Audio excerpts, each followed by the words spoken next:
NCP Dhanmondi থানার যুগ্ম আহ্বায়ক রুমির রহস্যজনক মৃত্যু নিয়ে আয়োজিত এক সংবাদ সম্মেলনে সামান্তা শারমিন তার বক্তব্য তুলে ধরছেন।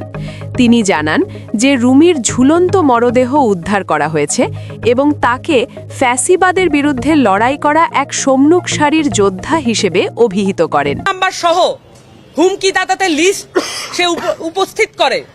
আমি আজকে যে কথাগুলো বলবো সেগুলো পুরো বাংলাদেশের মানুষের জন্য বলতেছি, দেশবাসীকে অ্যাড্রেস করে বলতেছি।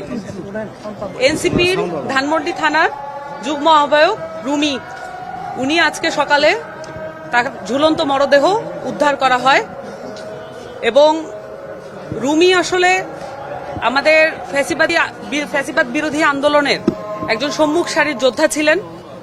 উনি নতুন বাংলাদেশ গড়ার লক্ষ্যে এনসিপিতে কাজ করতে এসেছিলেন। বক্তা অভিযোগ করেন যে রুমিকে অনলাইনে এবং তার শেষ ফেসবুক পোস্টে চরমভাবে বুলিং করা হয়েছে। এই বিষয়ে রুমি গত ১৩ নভেম্বর ধানমন্ডি থানায় হুমকিদাতাদের তালিকা ও ফোন নম্বর সহ একটি জিডি করেছিলেন, কিন্তু প্রশাসনের পক্ষ থেকে কোনো কার্যকর পদক্ষেপ দেখা যায়নি।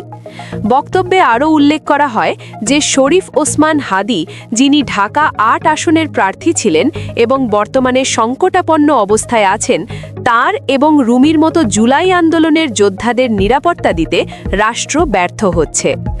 বক্তা নির্বাচন কমিশনের বর্তমান ভূমিকা সহ অন্যান্য যারা জুলাইয়ের সম্মুখ সারির যোদ্ধা ছিলেন সকলকে এই ঝুলন্ত অবস্থায় আমরা দেখতে পাচ্ছি। আমরা দেখেছি জুলাই ঘোষণাপত্রে জুলাইয়ের যারা সম্মুখ সারির যোদ্ধা, যারা শহীদ পরিবার এবং যারা আহত হয়েছেন, যারা এই পুরো অভ্যুত্থানে সক্রিয় অংশগ্রহণ করেছেন, তাদের নিরাপত্তার কোনো ব্যবস্থা করা হয় নাই। আমরা এও দেখেছি জুলাই সনদ এবং সংস্কার নিয়ে দিনকে দিন আলাপ কমিয়ে দেওয়া হচ্ছে এবং প্রধান নির্বাচন কমিশনারের বক্তব্যের সমালোচনা করে তাদের নিরপেক্ষতা নিয়ে প্রশ্ন তোলেন। তিনি দাবি করেন যে এনসিপির নেতাকর্মী এবং শহীদ পরিবারের সদস্যরা বর্তমানে হুমকির মুখে রয়েছেন। পরিশেষে তিনি রুমির মৃত্যু ঘটনায় স্বচ্ছ ময়নতদন্ত ও পুলিশি তদন্তের দাবি জানান এবং রুমির আত্মত্যাগকে আগামী দিনের আধিপত্যবাদ বিরোধী লড়াইয়ের প্রেরণা হিসেবে উল্লেখ করেন।